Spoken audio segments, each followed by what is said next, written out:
Hi guys, welcome back to our channel lucky foodie.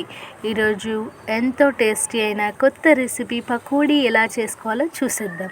దానికంటే ముందు please subscribe my channel. ఈ వీడియోని ఎక్కడా స్కిప్ చేయకుండా చూడండి, అప్పుడే ఈ ప్రాసెస్ ఎలా చేయాలో మీకు అర్థమవుతుంది ఫ్రెండ్స్. ఫుల్ వీడియో చూడండి.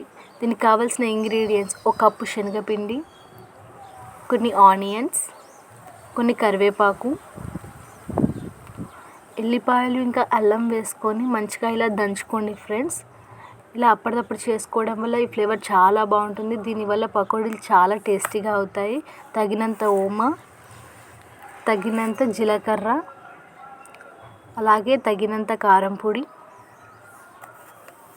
తగినంత ఉప్పు, ఇవన్నీ వేసాక మంచిగా కలుపుకోవాలండి. ఆనియన్లో ఎలాగో వాటర్ ఉంటుంది కాబట్టి అది సరిపోతుంది. ఒకవేళ ఈ వాటర్ సరిపోకపోతే కొంచెం వాటర్ యాడ్ చేసుకోండి. ఇలా కొంచెం వాటర్ యాడ్ చేసుకొని దాన్ని మంచిగా కలుపుకోండి. ఈ పిండిని ఆ ఆనియన్స్కి ఇలా పట్టేయాలండి. ఇలా పట్టించాక ఒక 1/2 అవర్ పక్కన పెట్టి, ఇప్పుడు ఒక కడాయిలో ఆయిల్ వేసి, ఈ ఆయిల్ హీట్ అయ్యాక ఇందులో ఈ పకోడీలను వేసుకోవాలండి.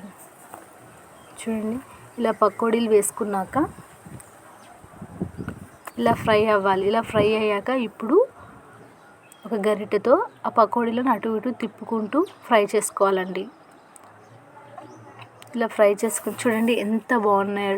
లోపల టెక్స్చర్ మొత్తం చాలా సాఫ్ట్గా, పైన క్రిస్పీగా, నిజంగా చాలా బాగుందండి పకోడీ. చాలా అంటే చాలా బాగుంది. మీరు కూడా ట్రై చేయండి. విత్ టీ కాంబినేషన్ అయితే అదిరిపోయిందండి.